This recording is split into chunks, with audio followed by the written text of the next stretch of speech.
book at, I wonder if I could write a letter for that. Book at, maybe it's just the beginning letter. And maybe it's just labeling the picture. Maybe you're not even going to go deeper down there. My only thought to follow up was that is sometimes you really want that story, so there almost needs to be a link so that you can dictate it on the back or on a post-it, because I say never to, deface a child's work with your notes or writing. And I wouldn't say that all the time, but there's got to be times where you think that has to be. Even sometimes I make class books, that we keep in our library while they're drawing the picture, but they're telling me about the picture. Well, if anyone picks it up, if there aren't any words on it, if they haven't. Now, there are books that are done so that, and in kindergarten, they were being done, like the Kelly Boswell shows on them. So it was the child's picture and writing. Oh, and yeah, you did them. And then on this side, there was a very neatly typed. Okay. It was their story, it was their word, Okay. but it was just typed over. On the other side. So their own So it words looked were right here. published. Sure. Yep, like a real, So it didn't necessarily make them think, oh, I obviously slept. It's because it's their word. It's just in that published format. And maybe that could be your language with them when you want to dictate. Sometimes I need to dictate your stories so that when we go to publish it, it's okay to use those terms so that they get a taste for them and feel for them. So when you said you don't ever want to deface a child's work, so does that mean like you don't even, put a star or anything on it, or do you just? I guess I wouldn't. Okay. I would, but I mean, are like there a sticky- other things like a sticky note, or like a sticker, or not even a sticker? But I mean, so you leave the work alone. It's what it is. I do. Okay. And I suppose it's personal. Well, no, I don't know wasn't sure. What's anybody else's thought on that? I don't have that. I wasn't sure. I think sticky notes for feedback are great. Okay. Yeah.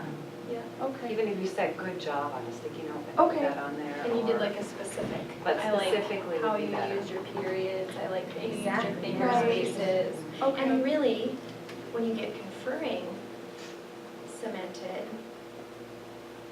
you would probably take care of those little pieces when you're with that child, which is probably more meaningful Right. as far as feedback and growth.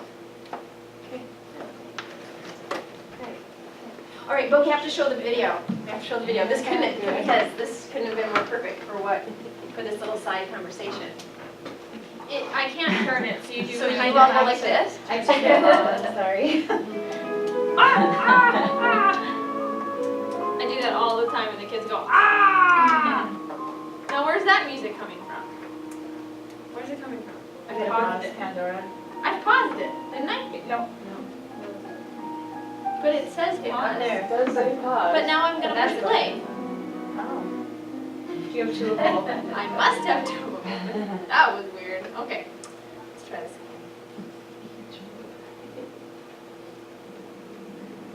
Okay, tell us what you wrote at supper time. Max is hurt because he hurt his toe. This is Tanya's daughter. Maxie, She's 3? because 3. Max is hurt because he hurt his toe. Max is hurt because he hurt his toe. Can I see your picture, your writing? Oh, very I'm a good. bucket. I know I wrote it on the back. So that's- Are you a writer? Yeah, Are you a reader? yeah. I turned it on.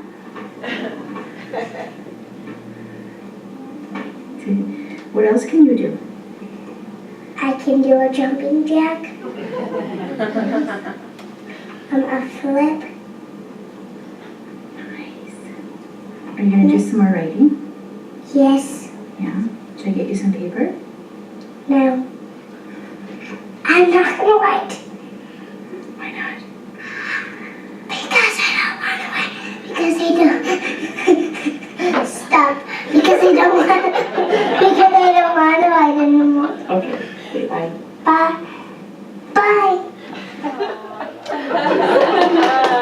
So that, like you said, you didn't even I wish. came out I had no way. said, let's write about it. And she there was a notebook, my son had stubbed his toe, and there was a notebook on the table, and she just wrote it, and she goes, look at me. She said, this says, Matt stubbed his, She was pointing. She was pointing, yeah, she's got a teacher in her.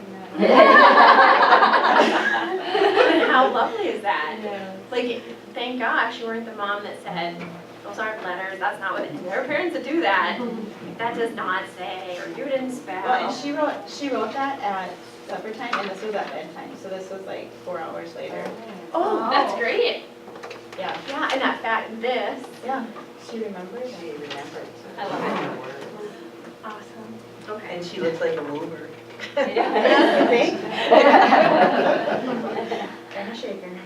Very quiet though, very quiet. All right, we are going to kind of open up this morning with another model lesson. And the model lesson that I'm going to model for you guys is how to do a quick sketch, or how to teach the kids to do a quick sketch. And I'm going off the basis of yesterday, what I saw the kids doing, and then where we need to go from here. So we're going to go ahead and go.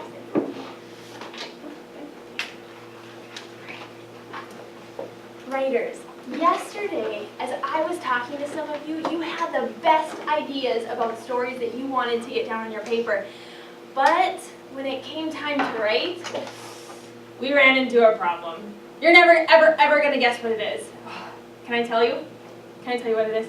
Okay, so yesterday, when it was time to write, I walked around and I was looking, and some of us, we had these beautiful illustrations on our papers, but we didn't get a chance to write those great thoughts that we had in our head on our paper because we took such a long time writing those or making those great illustrations.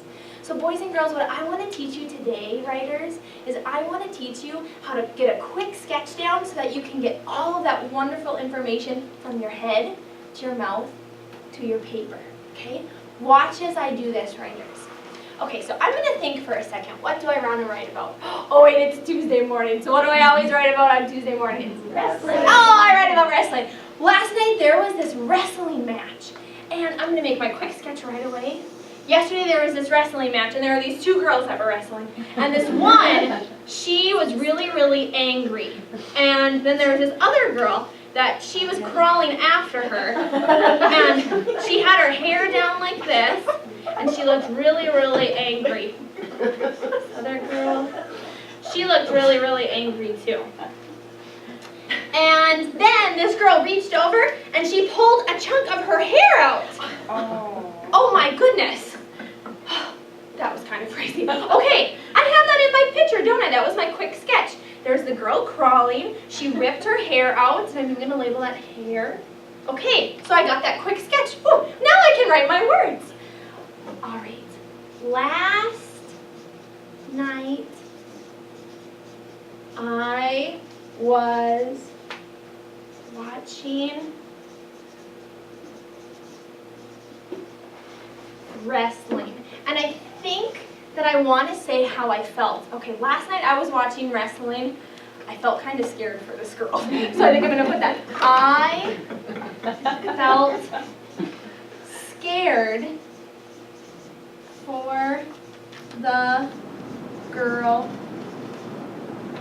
getting her hair ripped. And you know your kids will be like, Out. yeah, living here, like, they'll be saying, Ah, right. And then I think, oh, okay, let me go back and read. Last night I was watching wrestling. I felt scared for the girl getting her hair ripped out. Ouch! That had to hurt. I can't wait to watch next Monday. Boys and girls, I got a lot of words down, didn't I, on my paper? Would you think for just a second, what did I do that helped me get all those words so quick? I did something before I even started writing. I did something really, really quick that helped me get all those words down. If you think you know it, would you give me a thumbs up? Okay, would you turn to your thinking partner and would you tell them really quickly, what did I do so quick before I even started my words that helped me got all my words down? All right, boys and girls, what did I do so quick? I drew my picture, but it wasn't just a picture. It was called a quick, what did I call it? Sketch. I did a quick sketch. So boys and girls, when you go off to write today, writers, what I want you to remember is that to get all those words down, all that important information in your head, make that sketch nice and quick, and then write those words so that you never forget that important information, okay? Right. And now, of course, in your instance, you're not pushing them to get to the words. So this is a piece where you're feeling your kids out. You might not be doing this at the beginning of the year. Right. You're going to be doing this when you feel like it's time. It usually takes a while. Yeah. It's time to nudge them off the picture. It's time to nudge them into the word. And so it's all a thing. It's all a, I know my kids. And later on, today we'll talk about it too when we talk about materials. But one thing I do when I see that they're spending so much time on their pictures, but they're so capable of writing so many wonderful words, is that I'll give them like pens instead of markers. I'll still keep the markers, but I'll say, hey, we have a new tool for you today. And then of course they all use the pens, but you don't color with pens. So then, they just get quicker to their words, kind of tricking them a little bit, I guess. Okay. And you might use pictures. This is the quick sketch kind of lesson. You might, oh, you can also do a lesson on how the picture helps you tell the story, how they're related, and it really gives the reader information that goes with the words. That's a whole other mini lesson. Labeling the picture, another mini lesson. It's a lot of, and then we'd always make sure that, after the kids have their work time and we share and we come back till closure, I'd pull this up again and I just say, boys and girls, today we worked on making quick sketches. I saw so many of you. You got so many wonderful thoughts, so many of those wonderful memories on your paper so that you never forget because you did that quick sketch. And so always just making sure that you tie it back at the end too. Okay. And we are going to head into chapter 4. And we're really going to, I think that's chapter 3. We're going to just have really nice, hopefully, we will with the time, I know we will. Just have some really nice discussions about all the things that are happening in the Dynamics Creators Workshop.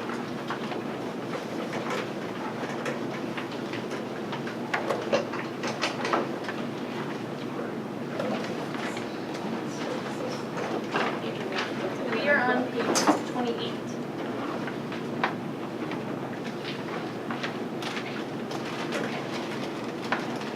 So in I have to tag you, Shannon. Go ahead.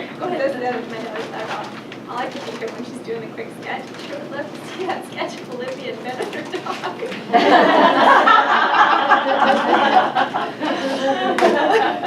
Picturing the sheets of paper and the dog is And the ears laying nice. Yeah, you can just see it, right? Well, I covered up that dog. I tried to get into bed, then he called the dog down. Oh my God!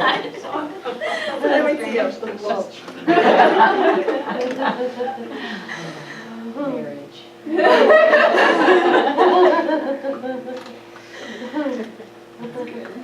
All right. Chapter 4.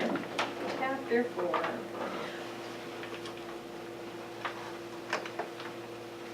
We're going to approach it similar to how we talked about some of the sections yesterday. There's just so much. I mean, chapter 5 we talked about was kind of heavy reading. It was like, kind of made your head spin. Chapter 4 is just filled, I mean, just brimming with lots of tidbits that are so important.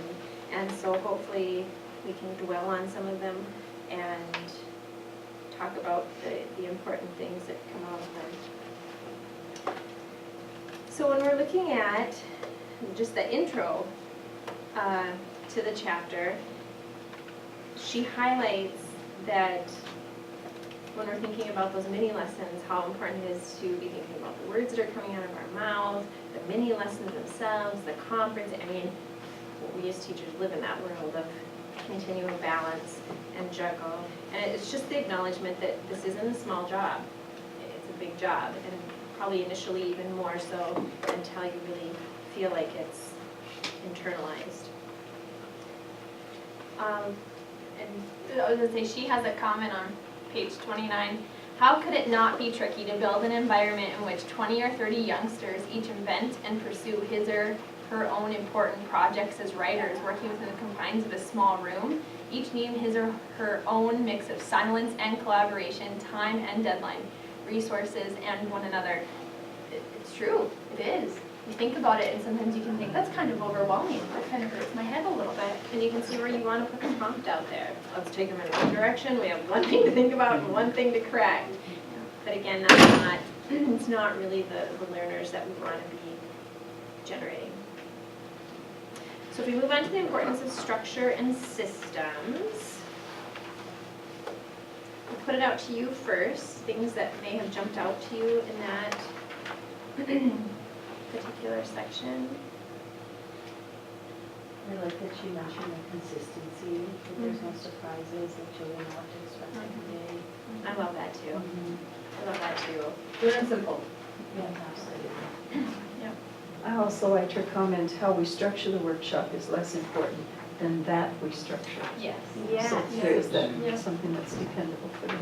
And even when we talk about structure, what an interesting dynamic that is. That doesn't mean, there again, that we're saying you write about this and you write for the, it's a routine, it's structured, they know what they can depend on, but within there, within that structure, are those huge elements of choice that make it meaningful for those kids and make them feel like it's their own and they want to be engaged. So sometimes I think when we hear structure, we think rigid, but it's not, it's really not that at all.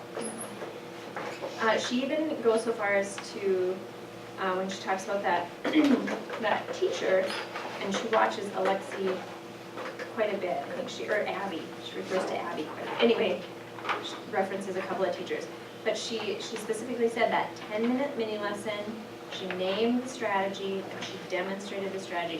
She identified those key pieces to a mini lesson. And we'll dive into that even further. My connection in my head was, for any people that are using the Daily 5, is we spend a lot of time up front on really setting the stage for this. And we're going to talk about that today too, how it looks, how it feels, our materials, how we use them. It's going to feel like, am I ever going to get at the meat? But when we invest in that upfront time, we will really have this classroom that manages itself very well. It's such a beautiful thing. I thought it was interesting too when she was, all this in italicized, she was talking about what she wrote in a book, that she wrote that in 1986, and how that was, Julie and I were talking about how that was a while ago, and that it just tells you that it is a best practice, though. You know, that it's something that it doesn't matter what year it is, it doesn't matter what grade you teach, it's a best practice, and it's something that is so important, that kids know what to expect, like you said, Olivia, that there's no guessing work. We talked about long-term writing partner and writing squad. Do you guys do long-term writing partners, or how do you structure that at all? And I'll let Allie speak to how she does it, because I think she's far better at managing it than I am. I think I'm kind of lazy, but I do assign them a thinking partner after I get to know them. First I might just have them turn and talk, but there again, at some point in the game, you say, okay, it's time to step it up, and we're going to give you a thinking partner. And there's a lot of thought that goes into that about preparing your students. And I typically, I tried to put talkers with talkers, non-talkers with non-talkers. You just have to play around with things. And once I assigned them, I just kept a little card posted like right behind where I teach, so that I always just have that quick reference. And I wasn't my downfall, my weak point was I wasn't very good at changing them out. And I think that's unfair because I think everybody deserves a fresh face now and then. And I wasn't very good at that. I'm not judging, I just want to. No, I'm just saying, it's one of those areas that but I think you were far better at Are really. you talking about just like the thinking partners or the about Well, she writing had partners? said, I didn't hear you. I guess she said shoulder to shoulder with a long-term writing partner. Yeah. I switched mine at the beginning of every month, and they were so ready for it. And I sometimes paired up talkers and talkers, but it backfired on me. One time I had two girls that were just, yeah, really, they were, and they bossed everyone, and so I thought, well, then they can boss each other around. And oh my gosh, it was so much worse. It was so much worse. And then I had two little boys who were never with me. I put them together, and that was worse. That was a bad idea. But then I do writing partnerships, and we just do it every Friday. So, otherwise we're at our tables, and, we talk with our writing friends at our table. But then they can do writing partnerships, so they have a partner, and I change those out every couple of months because we only do it on Fridays. And so they can grab a clipboard and go wherever they want around the room. And it's fantastic how we've talked about, you don't necessarily want to bother your partner. Like if you see that your partner's writing, you don't just want to say, hey, look what I wrote. But, you be respectful and you wait till they're done. But if you have a question, how you ask your partner. And there were kids who I could not get to write. I could not get to. And then I hooked them up with a partner on a Friday, and they wrote more than I could have ever imagined. Just because they had that one kid to nudge, and it was We fantastic. do that on the writing partners on Fridays. I've been toying with the partner thing. I usually just partner at every activity by drawing sticks or whatever. But one of my colleagues does the monthly partners, and it really works for her. Just every month, she's like, everybody look at the board, see who your partner is for the month. And it seems, and I think she uses that for pretty much everything. Anything happening during the day. They partner with that person. And that's the way mine would be too. It's turn and tell your thinking partner, or talk about this with your thinking partner. But a monthly, I can manage that. Because even that carpet, I struggled a little bit with, turn and talk, it's the same ones. Yes. I don't have anybody to talk to, where then if they have that person that They're yeah.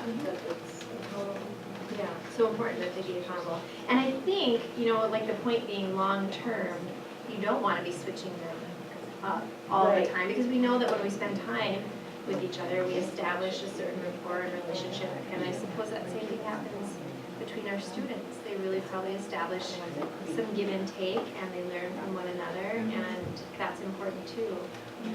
And when you do assign their partners, then you don't have those kids going, I don't have anyone to share with. Yeah. They always know. You turn knee to knee, eye to eye, and you start sharing. And you teach it. You teach it, and you model it. Was it Becky? Becky reading her BSEP, but now kindergarten at Liberty. She gives her kids, and I thought this would be okay for the beginning of the year.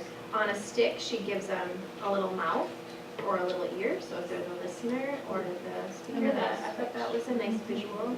I don't know that I would rely on it for the year, but initially to get that whole idea as a concrete reminder, it might be nice.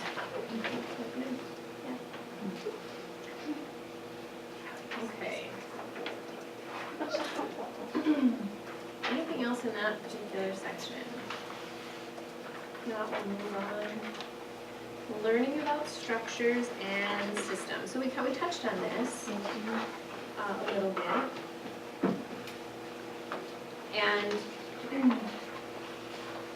she highlights that when we talk about structure, that it means it's predictable for our kids. We don't want to be throwing it in here and there, and we want the general outline to be something that they can expect. We expect that we will come to the carpet. We expect that there will be a mini lesson. We expect that we'll have some thinking time, we'll have some writing time, and we'll have some sharing time. Those things should all be there, and they should be able to count on them. And they will count on them. Because that is probably the first thing I hear about. If writing gets nudged, I will hear about it. Then probably daily thought. But first it's writing, because they always have a story to share. And Thank goodness for free choice, because then I can say, write it at free choice time. Or you might have those days where I try in my science time, I try to do like a writing lesson on science in that instead of using a writer's workshop time, but sometimes you just have to. And it's not that they don't want to write about nonfiction because they love it, but they're like, when I'm done, can I write what I know and care about? Like they just want to so bad because they want to write their stories.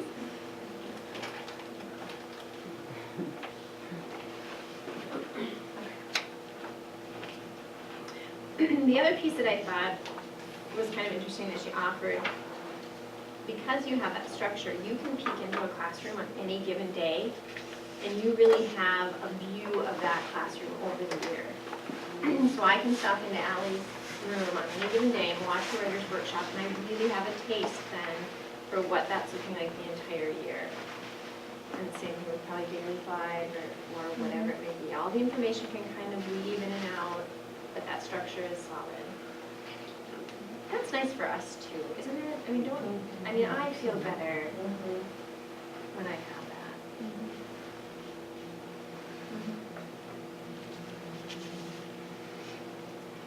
Alright, so we're going to go into the environment. This is kind of fun stuff. This is fun. This is fun stuff. So, talking about, initially I think we're going to talk about The room arrangement is where we're going to start. And as we start that little section right under the environment on page 31, I love that she said it doesn't require elaborate materials. I mean, you know, even if you've dabbled lightly, you know, just regular paper they love. Just and a marker. That's all they need. Just to start. Yeah, Ellen and I were talking, should we give them like time to prep anything for it? Like, that's beautiful. That's really beautiful. You have to manage it once it's going, but the whole fact that you, honest to goodness, do not have to prep anything except your mind, that's a beautiful thing in teaching. Yeah. Okay, so are there any specific things under room arrangements that jumped out at you guys, or maybe something that you do in your room that you want to share about room arrangements? I just thought it provided a nice visual. I'll be moving, or in my third room, in my third year, next year. And we'll be in the kinder, like the real older ones, not having the back room. So it was able to provide, so it'll be like a lot more open space, just providing a visual. Because, you know, I do my carpets up front, that's where my active board is, that's always where we gather. Yep. Beginning of it, it's nice to have a couple of different gathering spots, like at the beginning of the day, I like to gather from that, in a different spot, to get my active boards up, you know what I'm saying, you know, just a variety. So yeah, it was a nice I always had like a cozy corner or whatever, and so like I always, lights like this sometimes drive me absolutely nuts. I'm very ADD that way. So I'd always have just lamps on all around the room, but they always knew like it was gathering time when I said meet in the cozy corner. And there was like my books, and the author's chair stayed there. Kids loved the author's chair. It was just a great way that everybody was like, okay, alrighty, you're speaking now. So, but I found that you don't move to attention, like you don't have to have everybody like watching someone in the author's chair.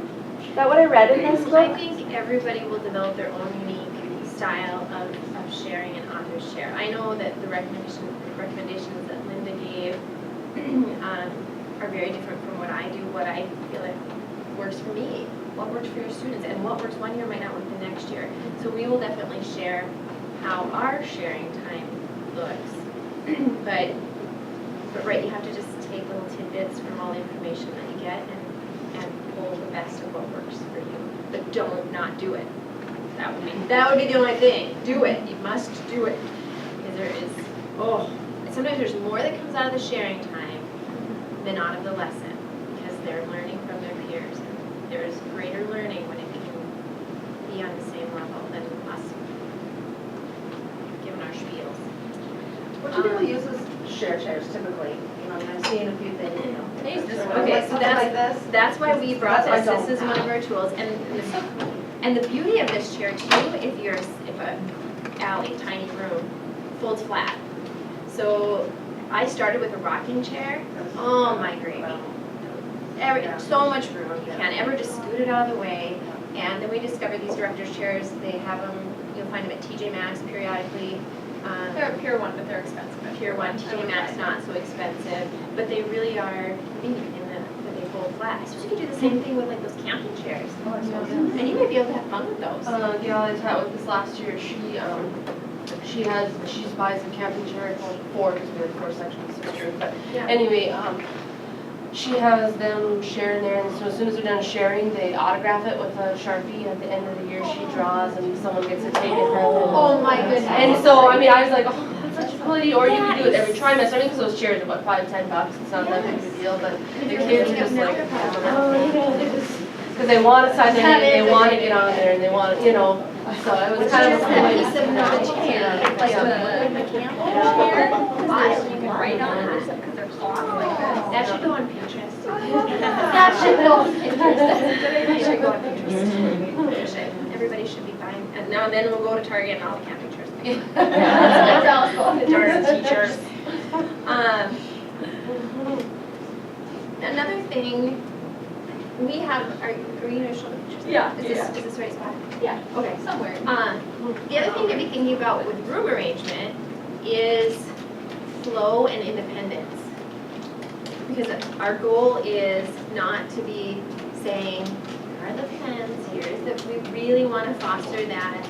I go to the writing center, I get the tools I need, and I get to work. And so this was my room, and all I did here was I took, I don't even know what they're called.